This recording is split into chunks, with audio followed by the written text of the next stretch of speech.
Really thankful for that, and thanking every elders here and everyone here to be listening to the Word of God. Thank you, and let us pray. Thank you, Jesus, for this wonderful time, and Lord, that we commit this time in your hands, Lord, anoint me, and Lord, fill me with your Holy Spirit. And fill each and every one here with your power and with your Holy Spirit. Lord, we need you. Here we are, not to hear a big lecture, but Lord, to learn your word, learn from you. We commit everyone at your hands, and Lord, if you speak to us, we need to hear from you. Lord, everyone here are in need of different needs. You know what we need. And especially when we go through this book, Lord, open the spiritual eyes. We need to hear from you. Open each and everyone's spiritual heart. And Lord, let your word speak through each and everyone, and Lord, speak to their heart. Lord, there may be many people can come out of it and teaching about revelation, and Lord, explaining about understanding better. Lord, I need to hear that as a testimony. We commit that to you, Lord. Bless this time, and Lord, have your own way now. Have your own way. I ask in Jesus' name. Amen. So, this is a part 1.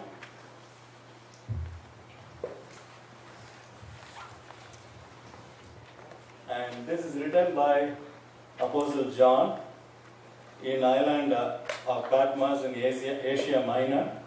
And it was written to the 7 churches in Asia Minor. And not only the 7 churches, it also written to all the churches.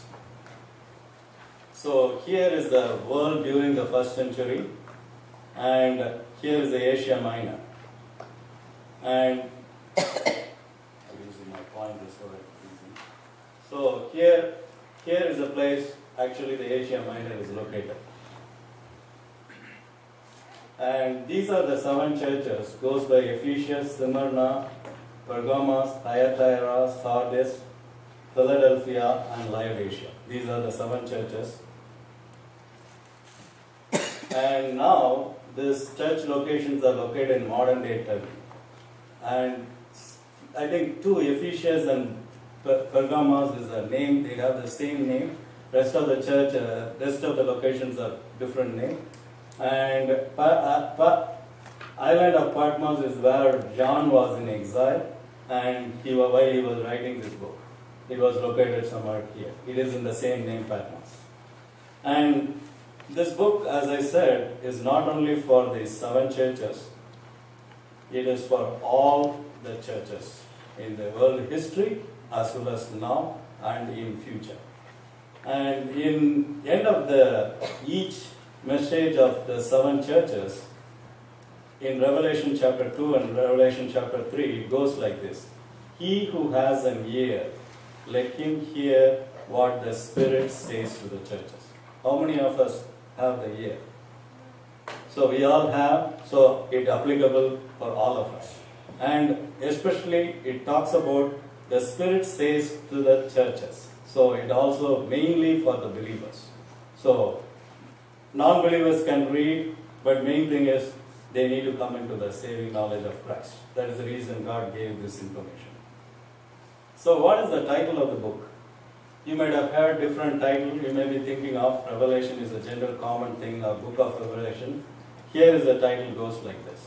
In Greek, it is Apocalypsis Iono, which means revelation of John. And same thing, you might have heard a lot of movies and most of the shops, that is apocalypse, transliteration of the Greek word apocalypsis. And it is also known as the Revelation, the book of Revelation. And as per Revelation chapter 1, this book is called the Revelation of Jesus Christ. Verse 1, it says, the revelation of Jesus Christ, which God gave him to show his servants. And one important warning is, this book should not be called as Revelations. It is a revelation because of its unified content. So we cannot separate the content. Like, the reason is, as the Greek content, it comes as a unified content, because once the prophecies start to fulfill, it continuously happens, all the events specified in the prophecy. There won't be any gap. Like, it happens 10 years before, and after 10 years before, rest of the prophecies fulfill. It is a single prophecy. So that is the reason this book should not be called as Revelation. It should be called as Revelation. And it happens, once it happen, it happens continuously, and all the events specified in this book will be fulfilled. And you know, already I talked about it. What is Revelation? It is unveiling, disclosure, revealing, and as per the title, this book going to reveal about Jesus Christ, or going to reveal Jesus Christ.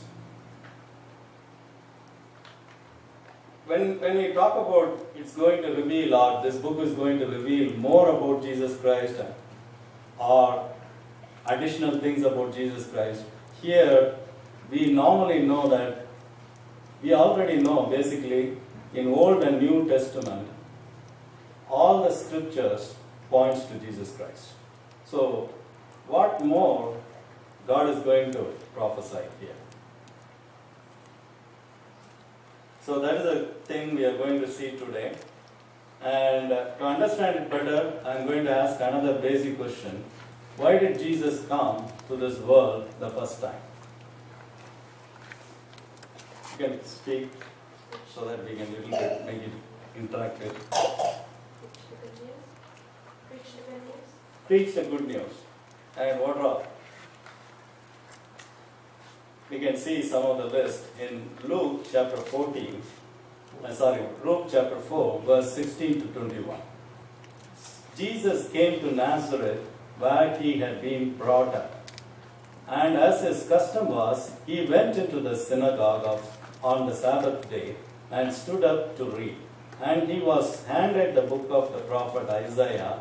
And when he had opened the book, he found the place where it was written, "The Spirit of the Lord is upon me, because he has anointed me to preach the gospel to the poor.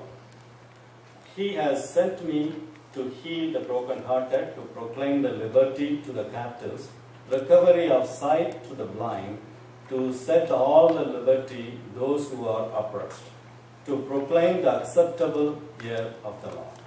Then he closed the book and gave it back to the attendant and sat down, and the eyes of all who were in the synagogue were fixed on him. And he began to say to them, "Today this scripture is fulfilled in your hearing." This passage gives the details about what he has done in first coming.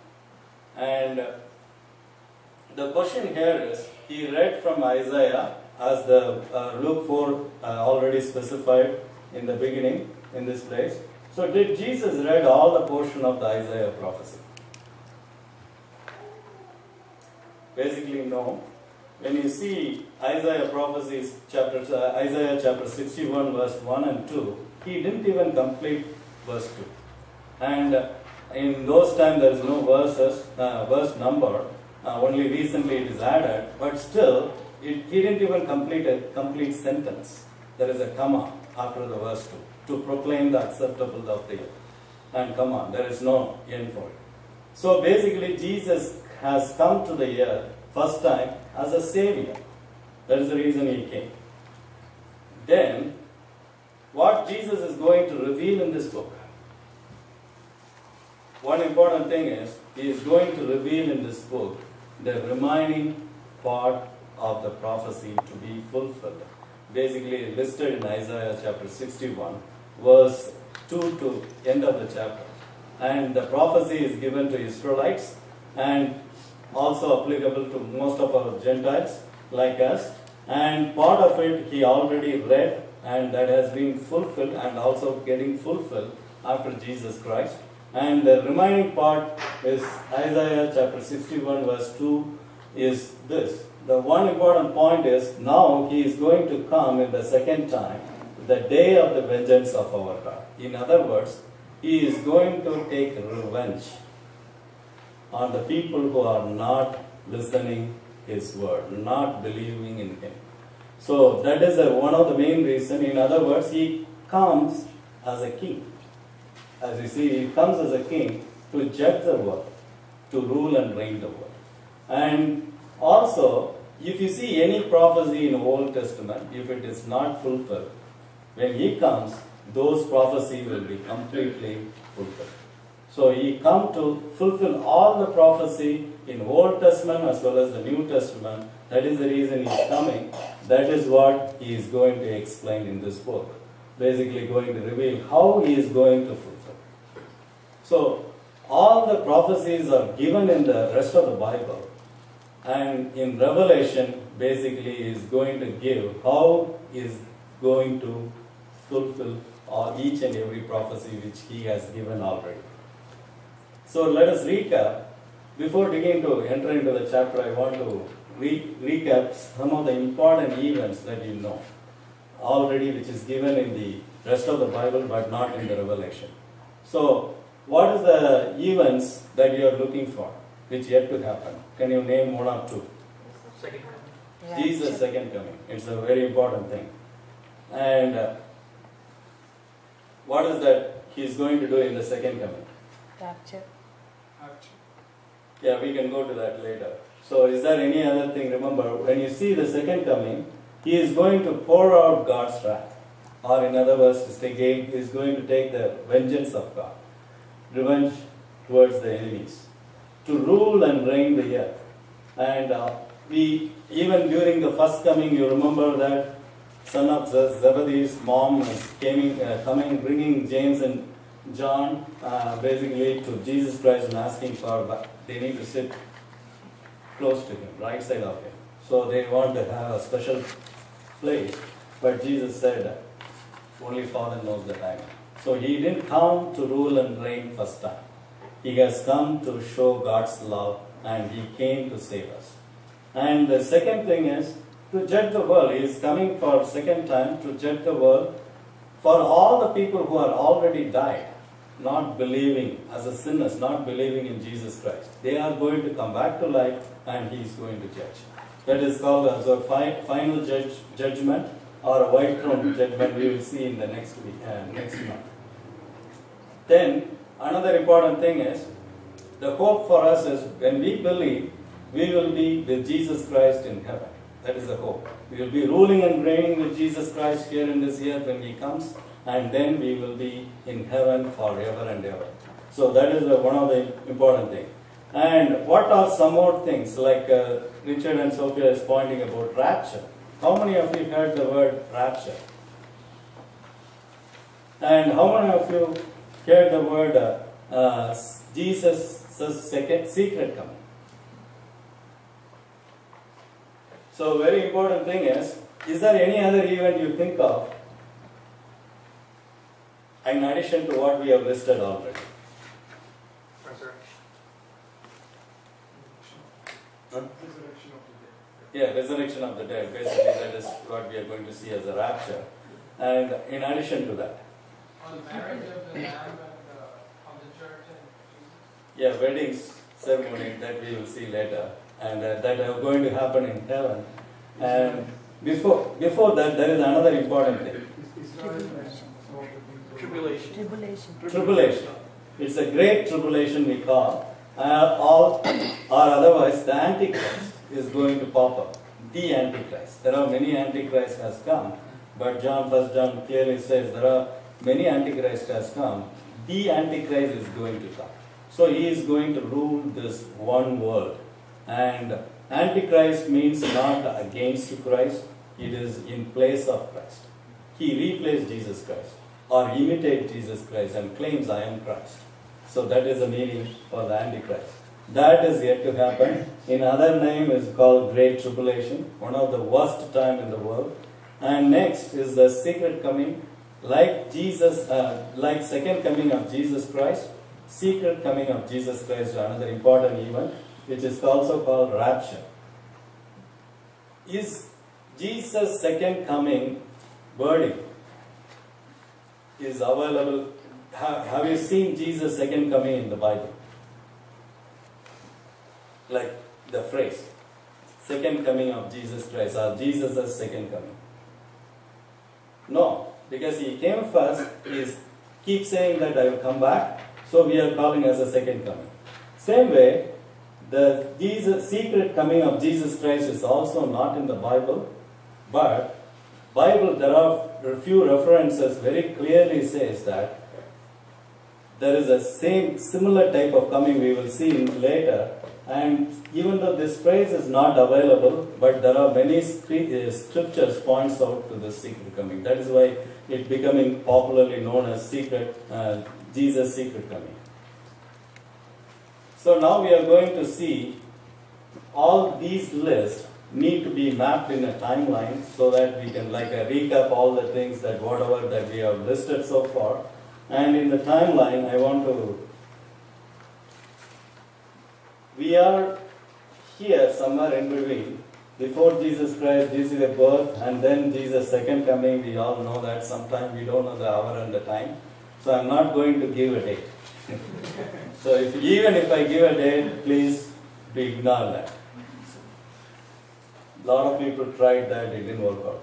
So once he comes, he is going to rule and reign on the earth.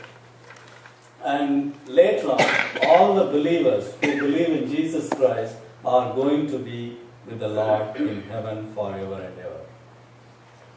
And then, in between, before that happens, there is a final judgment, which we talked about. And once the judgment happens, they will be thrown into lake of fire or hell. So this is a basic thing we all know most of the time, and we kind of laid out in a timeline. Only thing is we don't know which exact year this is going to happen. But rest of them, details are given in the Bible. Even Jesus Christ said, I don't know, only Father knows. So we need to take a place. Even if you identify the situation and circumstance which Bible talks about, if someone asked about a non-believer or some believers asked about that, even if you have become a super knowledge in the Bible, but make sure that don't give a date, because the Bible clearly talks about it. So the list of items which I have given in yellow is not marked here. This is one of the difficult thing. If you read some of the book in Revelation, you will know that a lot of people take a different views and try to explain it differently. So I want to focus on the scripture, what the scripture says, and going to go through the scriptures and identify. You are going to answer that. So first, what is the Great Tribulation? What is the Great Tribulation? So Jesus clearly described this in Matthew chapter 24. If you read 24, basically the Matthew chapter 24 gives a overview or a brief overview about the book of Revelation.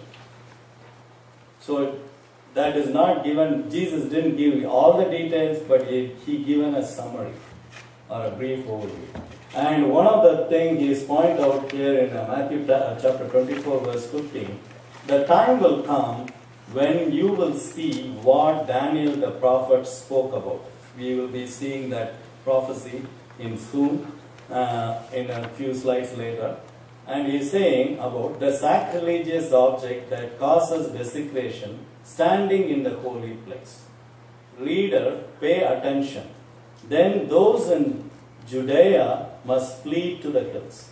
A person outside the house must not go inside to pack. A person in the field must not return even to get a coat. How terrible it will be for the pregnant woman and for the mothers nursing their babies in those days. And pray that your flight, basically this great tribulation event, will not be in winter or in Sabbath.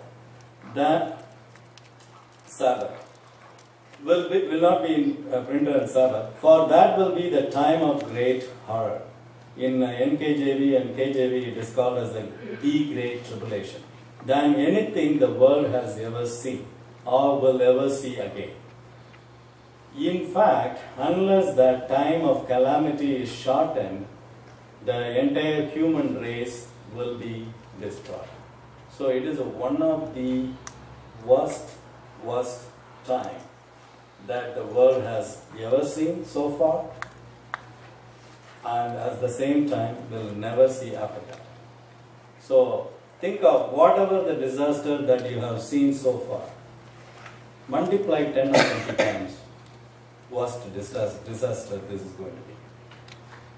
And Jesus is going to give, when there's, like we have seen a massive earthquake, almost 3 million people, not even million actually, 3 million in Indian term, they died even in Gujarat. There are so many things that happened, but very important thing is, it didn't happen as given in the Bible.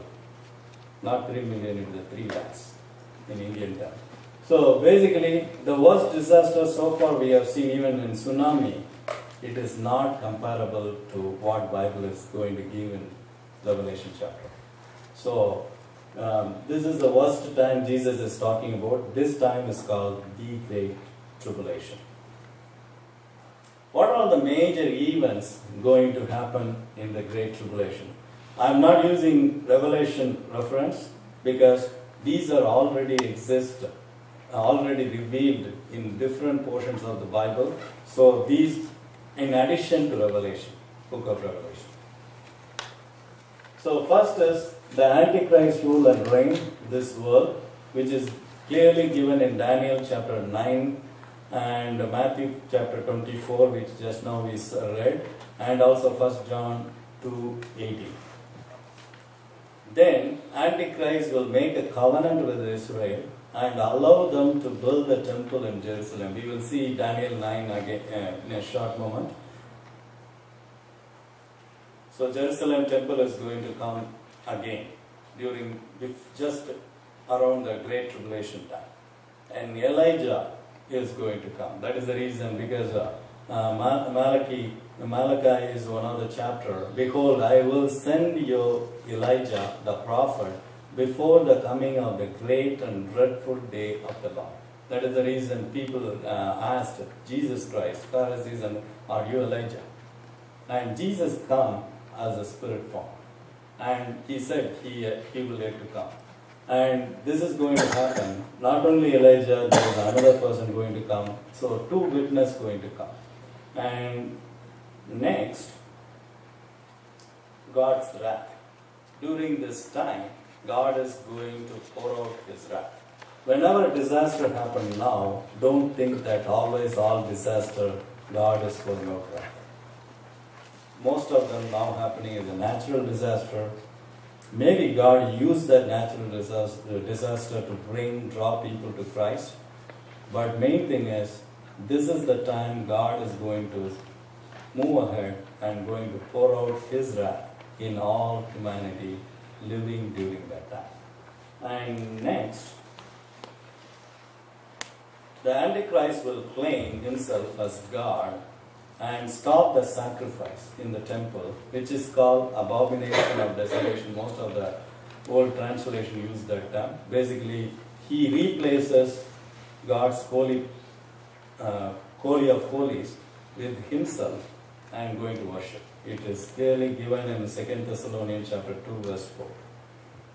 Next, another important thing, during this time, all Israel will be saved. All Israelites. Now also there are Jewish believers, Jews for Jesus, there is a movement and they are believing in Jesus, they are fire for the Lord, they are reaching out. But still, not majority of Jewish people accept Jesus Christ as a Messiah. So this time is the main focus time is for the Israel.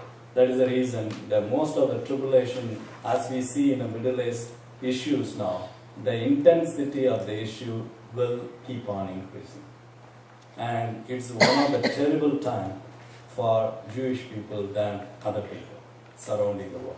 And this is also called Jacob's trouble in Jeremiah chapter 30 verse 7. Jacob's trouble. How long this great tribulation going to be? How long? So it is one of the important things we need to know, that very clearly, since it is very clearly given in the Bible, we can see some of the scriptures. So Daniel chapter 9 verse 27 clearly gives this detail for us. I'll read it in NLT. He here refers to Antichrist, will make a treaty with the people for a period of one set of 7. But after half this time, he will put an end to the sacrifice and offering. So there is a one set of 7 here represent one set of 7 years. So basically 7 years. And I will explain this with the other rest of the portion of the Daniel chapter 9 in the next slide. And very important thing is, he is talking about, in NKJV it goes like this, 1 week. 1 week, we know, 1 week means 7 days, normally we use. But in Greek, if it is not given day or year or month, it means context sensitive. So here, based on the context, I will go and explain it later. Based on the context, here Daniel is referring to years, not days. Normally in English we never use week for a year. So we say 7 years. But in Hebrew, if it is a week, it may mean week months, week year, or week days. So unless otherwise it is specified. Otherwise it is a context sensitive. And very important thing is Daniel 12, 13, 11 and 13 also talks about it. And this two reference I am giving to make it clear these days are numbered. In Revelation chapter 11, verse 3 and 4 talks about, and I will give power to my 2 witnesses, and they will prophesy 1,000. Basically, these 2 witnesses, one of them is going to be Elijah, second we don't know. We will see when we come to 11th chapter. And these 2 witnesses going to be there in great tribulation time for how long? 1,260 days. If you know the math, if you divide this by 30, it comes to 36 months. So it is in a Jewish calendar, 30-day moon, full moon and new moon calendar. They follow that timeline. And also Daniel also gives 1,290 days. Basically, Daniel gives the second half of the tribulation. It says, and from that the daily sacrifice is taken away. Basically, when Satan comes at the middle of the 7 year and stops the daily sacrifice in the temple, God is giving a timing. What timing is? 1,290 days. And he also giving whomever overcome. It's a complex number, but there are explanations for this. Today I am not going to cover that in-depth detail. And I have those notes in my website. You can go and gather those information if you are really want to know the number of details. But very important thing is, it talks about the second half of the 3.5 years. After Antichrist sitting in the temple claiming that he is God. And then in Revelation 13:5, it talks about the Antichrist was given a mouth speaking great things and blasphemies, and he has given authority to continue for 42 months. 42 months is basically 1,260 days. Basically, it represents the 3.5 years. Okay. So when you see this, the Great Tribulation will go on for 7 years. 7 solid years. And next slide I will explain a little more about the same topic. And So how are you explaining that 1,260 days, so 42 months, so that's 3.5 years, and then you're saying another 3.5 years? Or? yeah, there is a first, the previous slide if you see, this first part is the first 3.5 years. The two witnesses going to come at the beginning of the Great Tribulation time. And they are going to witness in front of the Jerusalem temple, fire comes from their mouth and they have power to stop the rain, what not all. Like Elijah did that during the time of his earlier time. Same or more power God has given, and they are going to testify for 3.5 years. And later on, Antichrist is going to kill at the middle of 3.5 years. Once they die, Antichrist is going to show the power of Satan. Basically, kind of possessed or something like that. And till that point, Antichrist is like a normal, good president or a good guy. And the middle, there is a big transformation. Almost it's like going to a deathbed and coming back. And then it's like a Messiah, real Messiah, like he died and resurrection. It's similar to that, but it's not a real resurrection. But very important thing is God is making that happen. He given full authority. The second 3.5 years is the worst time in the Great Tribulation period. And that is the time in Revelation 13 it talks about he seals with 666 on the people and he martyrs to believers if they deny Antichrist. So the second part is the one in Revelation 13:5. Now, when will the Great Tribulation happen? Is a general question. When you see, to understand it clearly, we need to understand Daniel chapter 9, verse 24 to verse 27. Just now we saw the 27th verse. And I'm going to go slowly. This is one of the complex, but it is very simple if you understand it. Take it in a simple manner. So verse 24 goes like this. Before going into this verse, I want to tell, Daniel was praying once they fulfill the 70-year captivity in Babylon, and he is praying to God, Lord, almost 70 years now. We need to go back. And while he was praying, he didn't get an answer, and later on he get an answer through an angel, and he get a big vision, and in the vision he get another prophecy about 70-week-year prophecy. That is why I told it is a context sensitive. He is praying to God that they completed the 70 years in Babylon. Now they need to go back to Israel. Now God gives 70-week prophecy.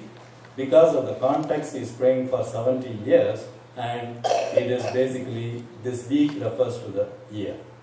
And here, 70 weeks are determined for your people and for your holy city. To finish the transgression. What is transgression? So there is another, next verse it says, to make an end of sin. End of sins. What is the difference between transgression and sin? Transgression, when there is a law, and the law is violated. So do not trespass. When we deliberately trespass, it is a trespassing. So basically trespass and transgression is the same word, and transgression is deliberately violating the law. You know the law, but deliberating. Most of the time we do when we drive. And sin is, if you are unknowingly driving faster, you don't know what the speed limit is, and you are just not aware, subconsciously you are driving with a mood out or whatever, whatnot, and then once you identify, hey, okay, this is the speed limit, I try to adjust or something, that is sin.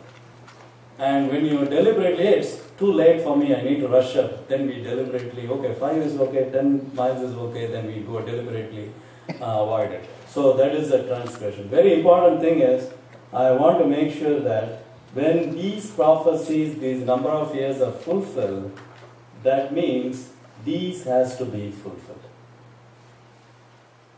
When the prophecy given about the 70-week prophecy needs to be fulfilled, these list, there should not be sin in the world. There should not be any transgression in the world. Does that already happen? How many of you have seen sin among us? We sin often, even sometimes in the thought process.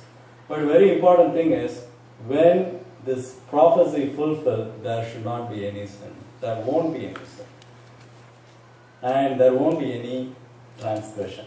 and reconciliation for iniquity, and everyone are reconciled because there is no iniquity. And then bring everlasting righteousness. We receive righteousness now through Jesus Christ, and it is an everlasting only because of the faith. But at that time, by a natural new body, we get everlasting righteousness. We think about right, we never think about wrong, because we don't have the sin nature. Now we have the sin nature. And then seal up vision and prophecy. Seal up vision is basically here, there is no vision at all at that time, because we see Jesus Christ and God the Father face to face. There is no need of vision. There is no need of prophecy, because every prophecy is fulfilled. So basically we see Jesus Christ, and last thing is talk about and to anoint the most holy place. Basically here not a holy one. Holy one refers to the Jesus Christ. Here holy, basically this prophecy given to Israelites. He is talking about Jerusalem. The Jerusalem has to be anointed once the 70-week year prophecy is fulfilled. So next, coming back to the very important thing, he is going to give what is going to happen in such and such year. Know therefore and understand that from the going forth of the command to restore and build Jerusalem, what it means? From the going forth of the command to restore and build Jerusalem. There is a command going on. God is going to give. That time the command is decreed to build Jerusalem. Who did that? Who rebuilt Jerusalem? It is recorded in the Bible. Nehemiah. Nehemiah built the wall. It's very complex situation. It is very chaotic situation. People started to build their home instead of building their wall and the city of Jerusalem once they come out of the captivity. God is saying, next thing is, once you go back to Israel, He is giving another set of prophecy. He is saying that once the decree is given to Nehemiah, from that time until Messiah the Prince. Who is Messiah? Jesus Christ. Until the Messiah Prince basically enter into the Jerusalem. So, there is normally we celebrate Palm Sunday when He enters Jerusalem at that time. There shall be 7 weeks and 62 weeks. Basically, it talks about 7 weeks and 62 weeks, 69 weeks. And 69 into 7, calculate what is the number? 483. Basically, 7 into 7, 49, or 490 minus 7 is 483 years in Jewish calendar order, 30 days month.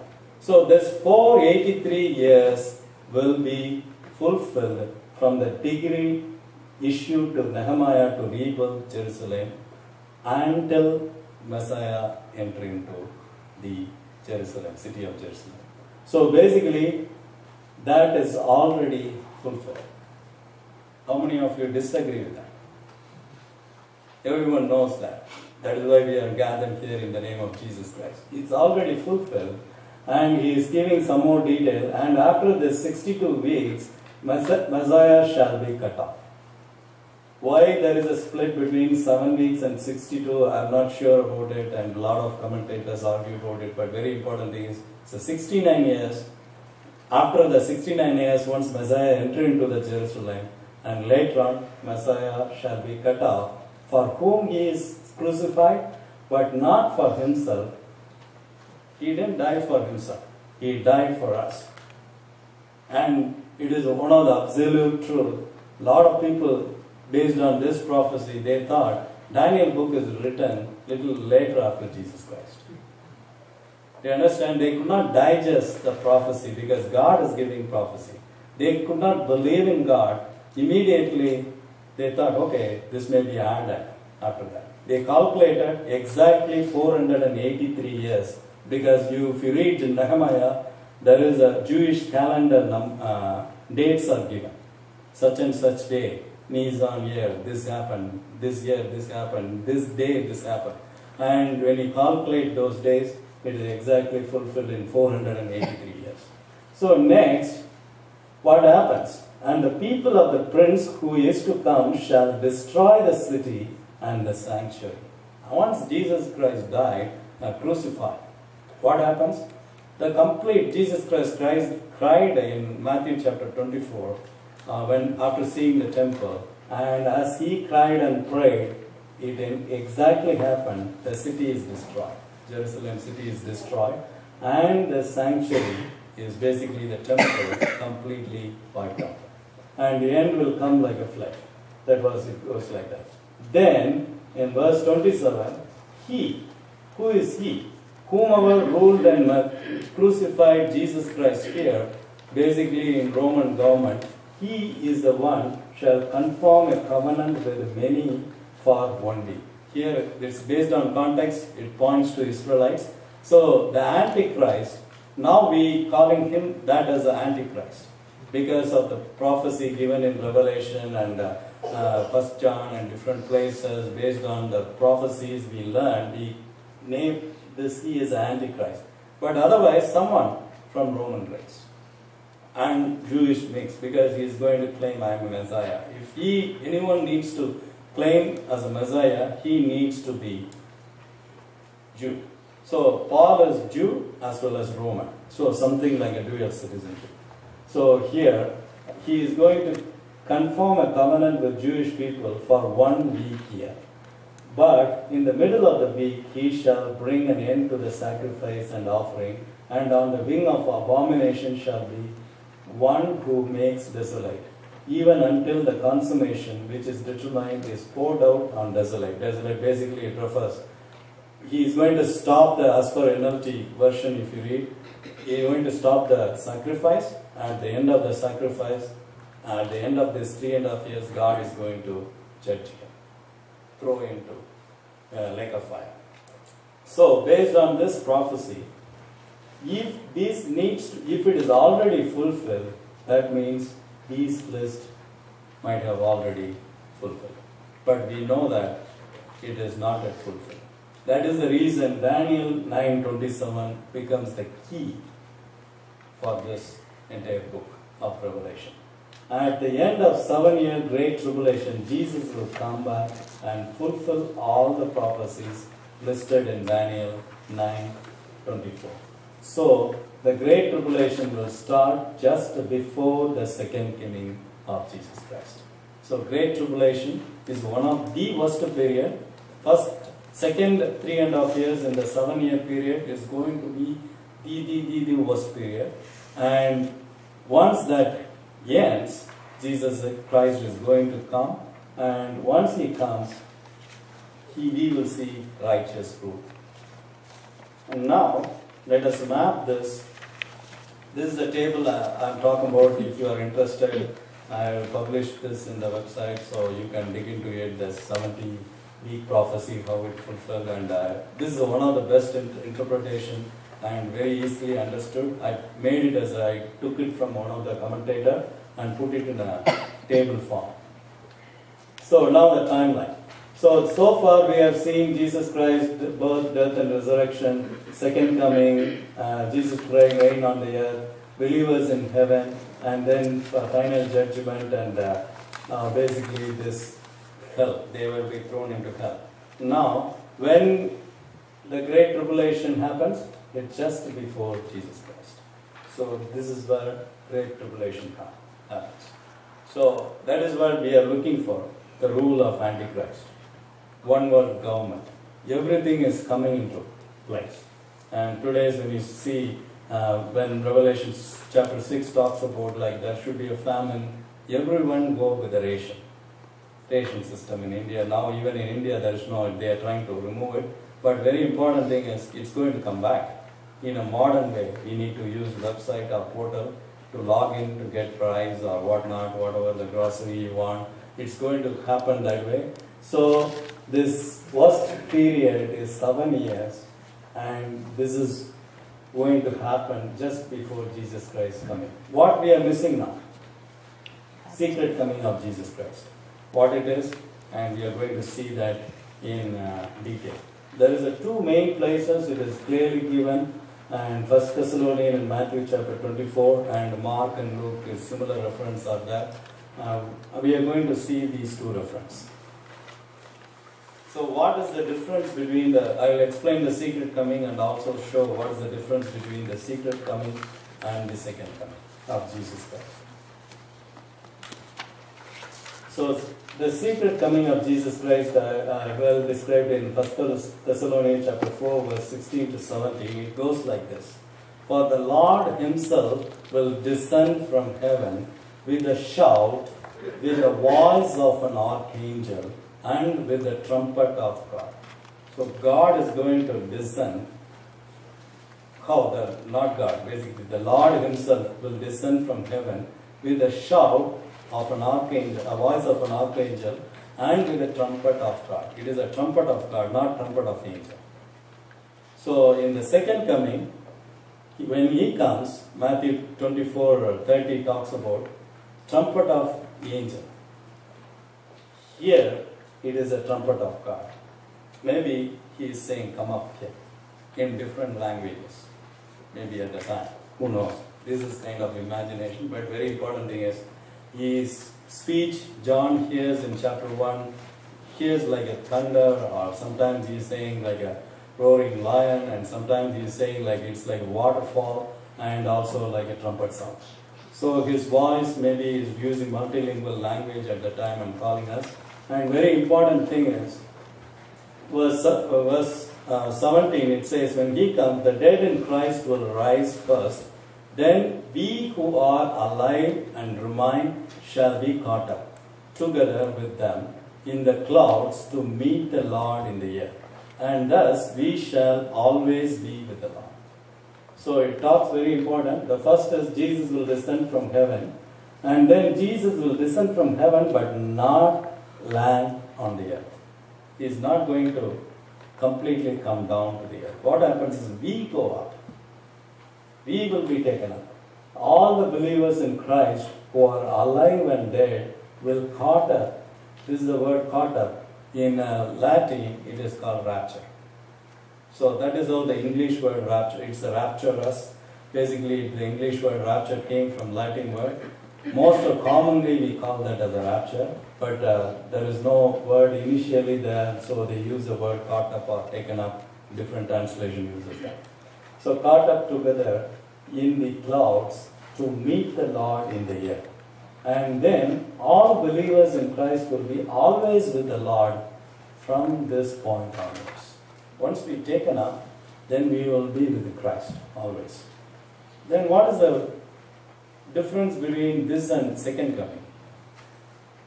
Second coming, we will be coming with the Lord. Are we coming with the Lord? Let us see. Yeah. Jude 14 clearly gives that. Behold, the Lord comes with 10,000s of his saints. And Revelation 19:11 to 15, if you read, it is very clearly given. Jesus comes with a white horse, and we all come with white horse. Whether you ride the horse or not, don't worry. He will teach us, you follow him. And I'm not a horse rider, but definitely. A question for you. Yeah. So, in the 1 Thessalonians 4, it says, the Lord himself will descend from heaven with a shout, the voice of the archangel, and with the trumpet of God. Doesn't sound like secret. Yeah. Yeah. The reason is, Yeah. I will say that so the second coming of Jesus Christ, all believers, God will come back with him to the earth, to the rule and reign, and everyone will see him. So this is not secret coming. No, the first time. Yeah, The rapture. the second time when he comes, Revelation 1st chapter clearly says, all eyes will be seen.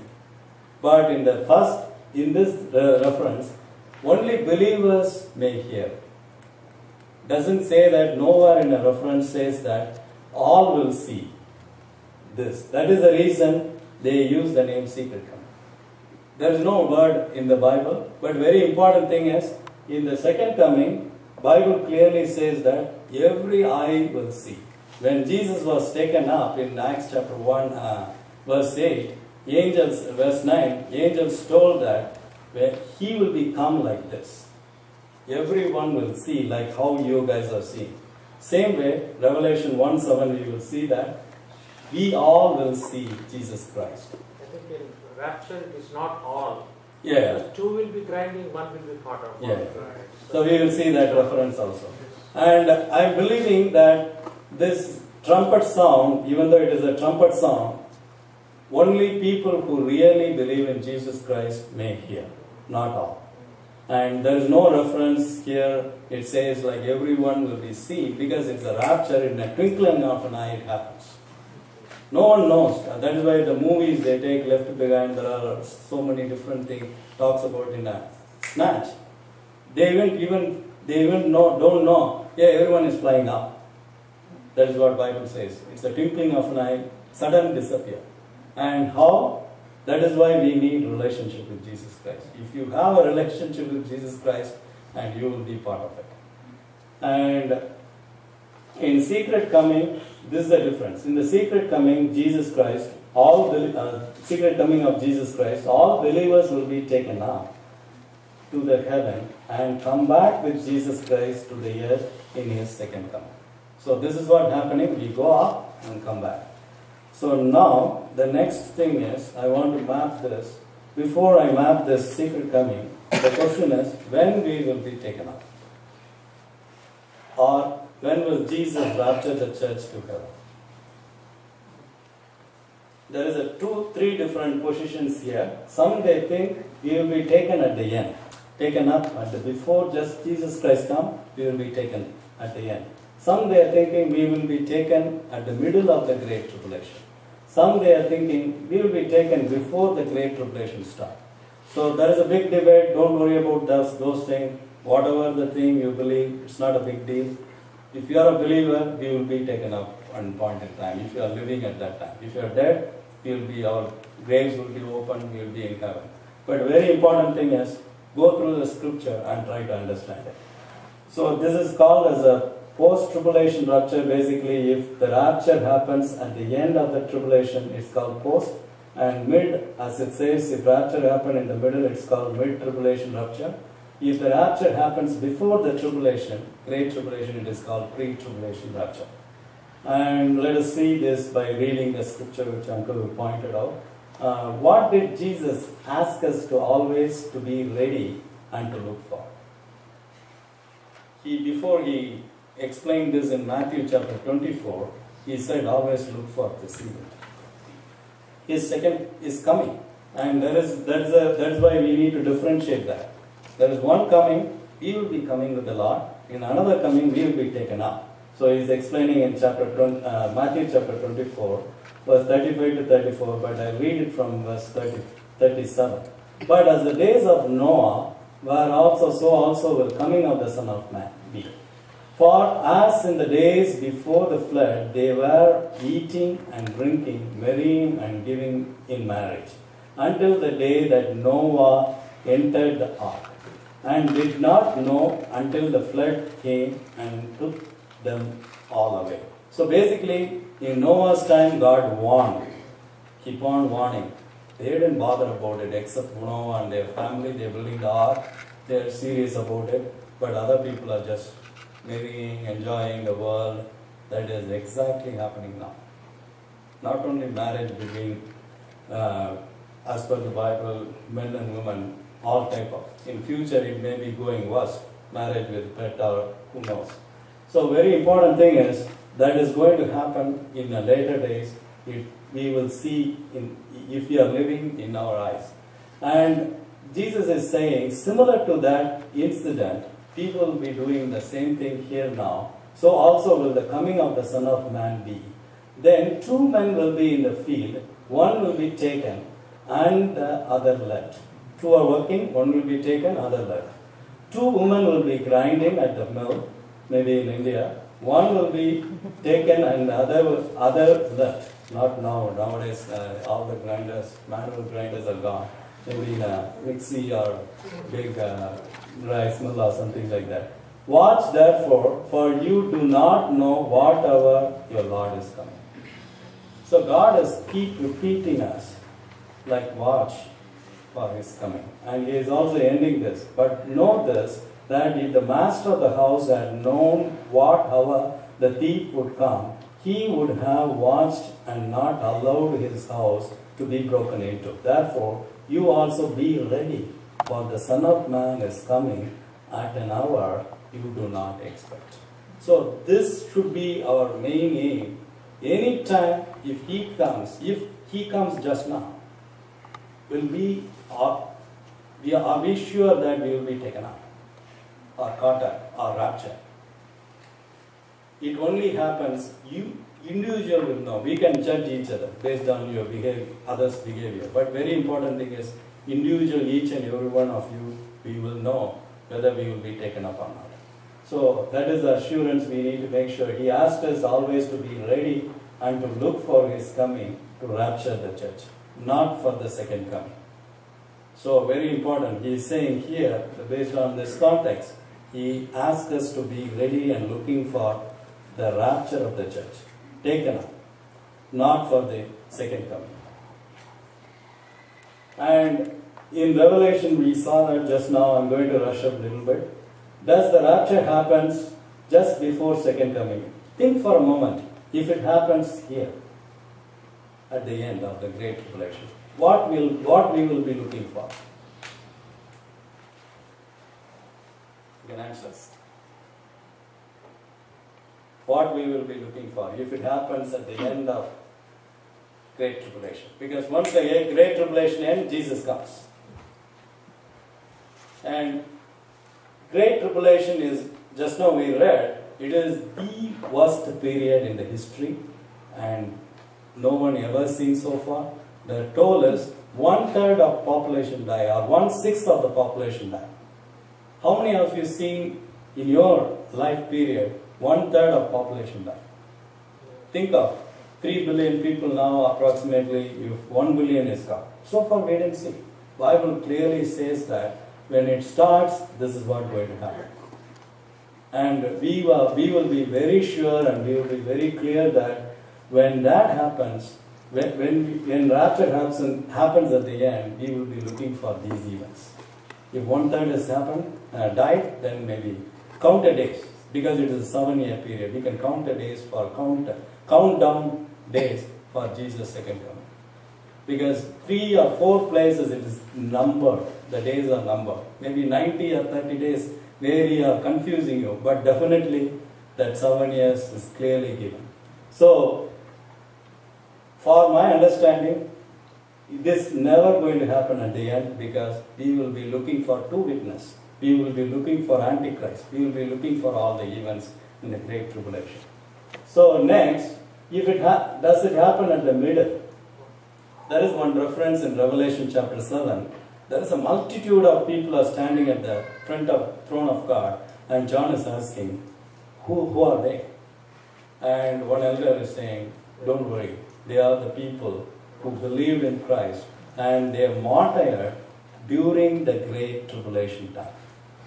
So some they take that as a point, okay, the rapture happens at the middle. Possible, but very important thing is, if it happens at the middle, basically we see that the Jesus Christ, here he comes, when he happens at the middle, basically we look for Antichrist again. We look for temple built to be in the Jerusalem. So we look for these disaster events, worst disaster going to happen. So this is also kind of a not possible scenario. And the last thing is, that does the revelation happens at the beginning? So this is the thing, if it happens at the beginning, we will be looking for, as Matthew chapter 24 verse 37 to 44 talks about, we will be looking for Jesus Christ. In rest of the scenarios, we never look for Jesus Christ. So this is a very important thing. That is why the rapture happens. Those who didn't see the animation, you can see. Rapture happens here just before Great Tribulation. There are few references are available, and I will read few of them here. And we can see the similar concept in Noah's flood. God warned before rapture, and then we saw Lot's family rescued from Sodom and Gomorrah, and before he destroyed the those cities. And then same way God is warning us. Before He pours out His wrath, He will rescue us. The reason is He is pouring out His wrath. Antichrist also giving trouble. There are many things happens. And then 1 Thessalonians 1:10 says, Jesus who delivered us from the wrath to come. And 1 Thessalonians 5:9 says, God did not appoint us to wrath.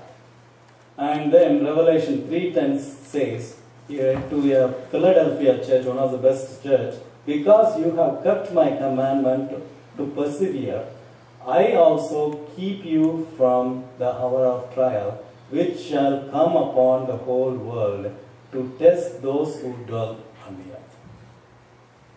This is one of the key things, which shall come upon the whole world. God is saying, I will keep you. Very important thing is, before that happens, God will take him up. And whomever left it behind, those are the people not believing in Christ.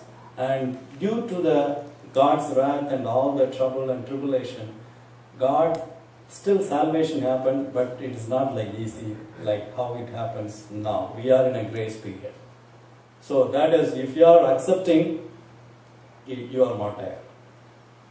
If you are saying, I am a believer of Christ, you are martyr. It is a death, or you say, deny your faith.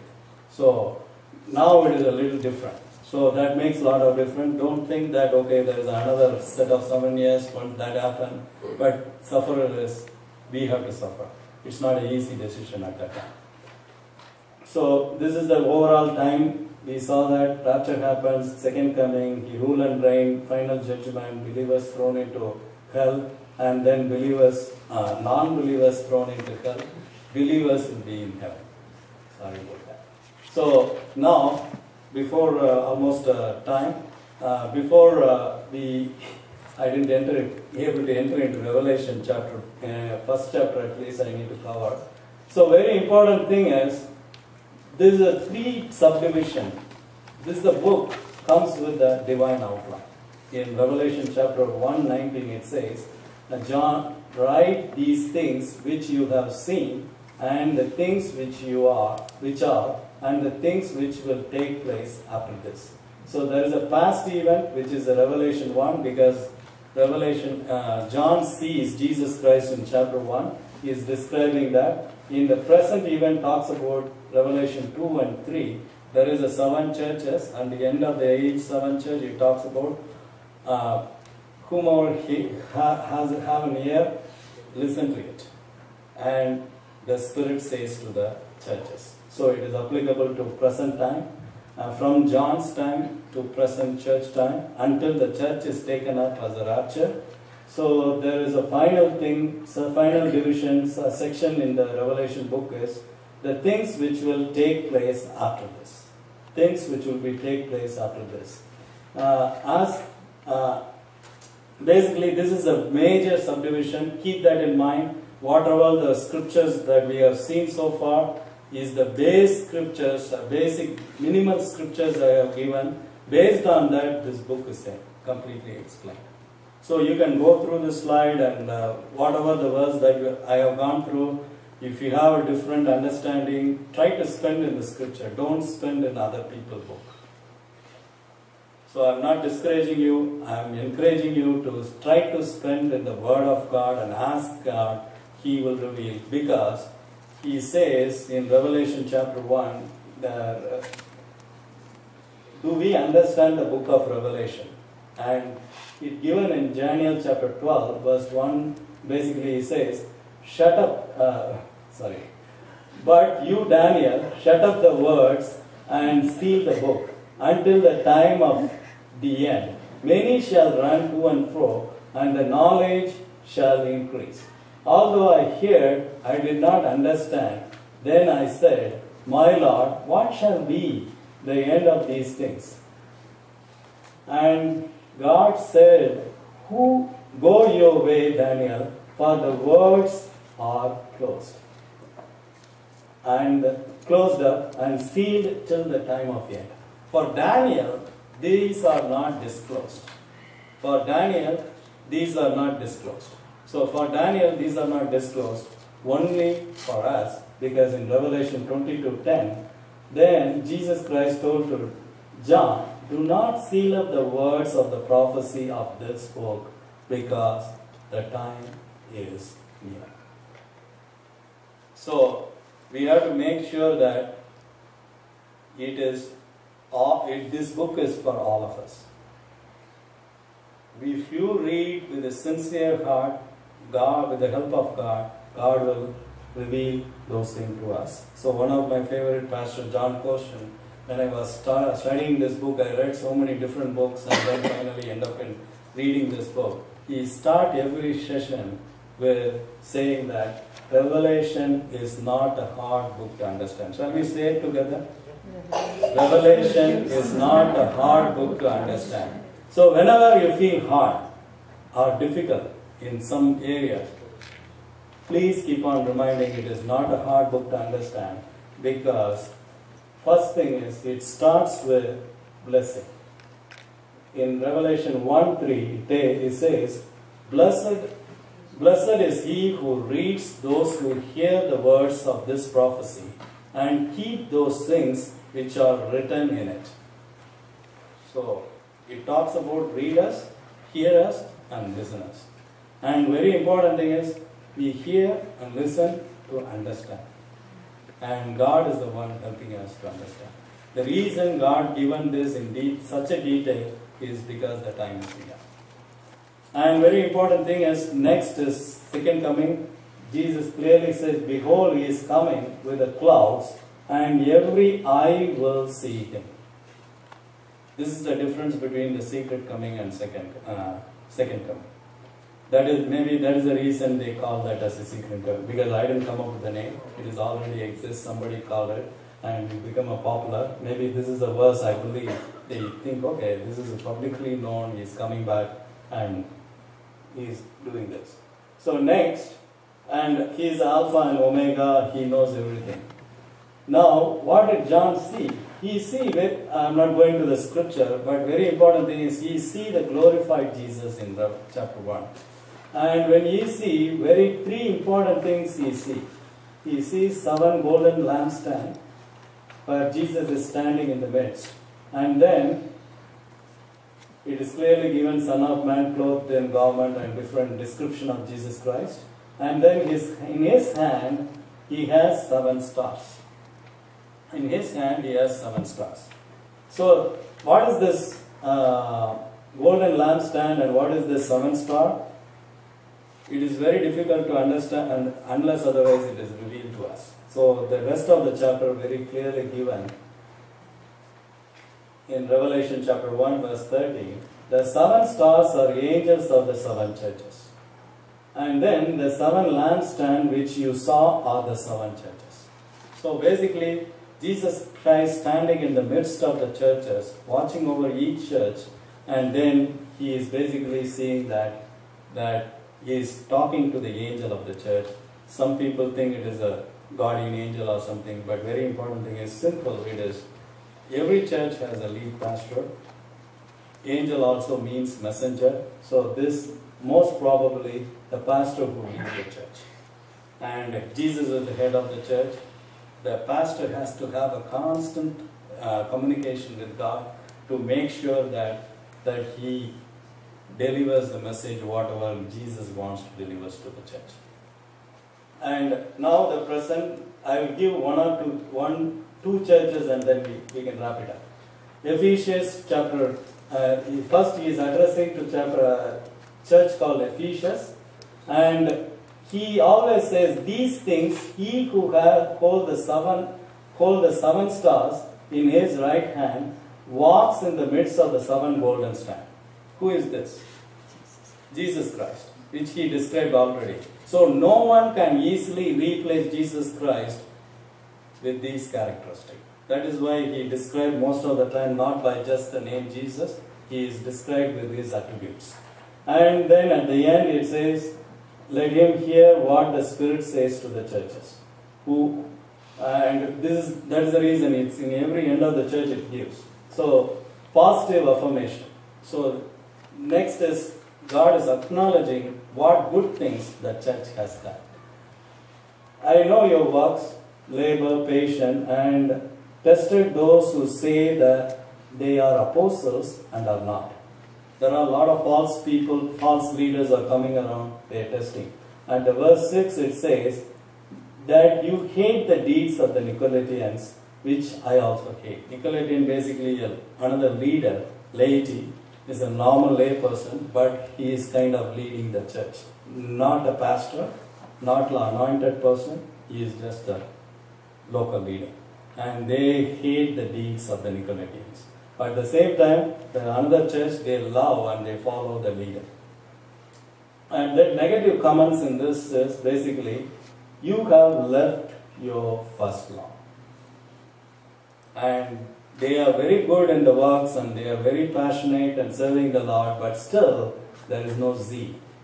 Every believer in Christ, once we believe in Christ, the day one, we will experience His love. In response to His love, we love back Him. That is the first love. That is the time we say, Lord, whatever you want, I will do it, Lord. That zeal card expires from the day one till we die, or till we see Jesus Christ face to face. So it is very important that. So now, He is also giving corrective steps. Repent and do the first works. Whatever the time you realize God convict you, from that point onwards, repent. And then He is admonishing with the eternal motivation. He is saying, he who has an ear, what the Spirit says to the churches, now He is saying, to him who overcomes, I will give to eat from the tree of life. Like Richard already pointed out, again the tree of life appears in heaven. So now, which is in the midst of the paradise of God. In Revelation chapter 22 also it talks about it. So I skip this church. I want to emphasize one other point. And this church is poor. But God is saying, but you are rich. Literally they are poor, but in spirit, in Christ, they are rich. And God is also giving prophecy here.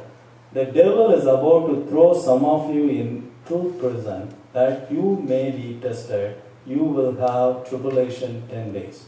Be faithful until death, and I will give you the crown of life. So I will go to the last church. Basically, you go through the slide, and I want to touch base. One of the important thing is, likewise, I divided into different sections. Philadelphia is one of the best church. I will go to the next church, which is one of the worst church. So negative comment is, I know your works, that you are neither cold nor hot. I could wish you were cold or hot. So then, because you are lukewarm and neither cold or nor hot, I will vomit you out of my mouth. Because you say, I am rich, have become wealthy, and have need nothing, and do not know that you are withered, miserable, poor, blind, and naked. So they are outside spectacular, they are doing great ministries, but they are not fire for the Lord. And very important thing is eternal motivation. Where is Jesus? Jesus is standing outside the church and knocking into people's heart. I stand at the door, which is one of the famous verse. I stand at the door and knock. If anyone hears my voice and opens the door, I will come into him and dine with him and he with me. So Jesus is not within the church or within each and every one believer's heart. So it is a kind of a warning for us. Sometimes we do ministry, but not really serving the Lord. Really believing in Jesus Christ and receiving His power and love. So basically, application here is we are worshipping a God who is Alpha and Omega, all-knowing God. And Revelation chapter 2, verse 23 to the Thyatira church is saying, all the churches shall know that I am He who searches the minds and hearts, and I will give each one of you according to your works. So basically, God is searching us, listening to all of our conversation, and He wants to discipline us if needed. And we have seen some of them. Jesus longs to establish a love relationship with us. And He is saying, you have left the first law. Jesus Christ disciplines us if needed. And as we saw in the, we didn't go through it, but He says, I will cast her into sickbed, and those who commit adultery with her into great tribulation, unless they repent of their deeds. God is seeing sin within the church, within the fellowship. But God is saying, I will throw them. I will discipline. It's not punishment, it is a disciplining process. But He is waiting for repentance. He is consistently, patiently waiting for us to repent. Jesus expects everyone to do His will, which He prepared uniquely for each one of us before the foundation of the world. Wake up. Basically, we need to be wake up, strengthen what remains and is about to die, for I have not found your deeds complete. So God has a plan for each and every one. He don't want some random ministry we fill in. He wants us to do His will as per His plan that He prepared before the foundation of the world. So that is why Sardis is a great church. They are doing big, spectacular ministry, but main thing is they are not doing the will of God. They are not following as per the plan of God. Or the church pastor is not leading as Jesus Christ wants them to lead. Or elders, whatnot. So that is a kind of basic application. I'm just going through the slide with the timeline that to recap all the incidents. This is the thing I'm going to give as during at the end of the discussion. And basically I've numbered these things based on the order it happens. And given the details and all the reference that we have gone through, please go through all the reference. Don't close the book and then I learned something in the Revelation. It takes some time, but I strongly advise you to go through it, and you will really grasp the important point of the Revelation, and you understand the book very clearly. Thank you.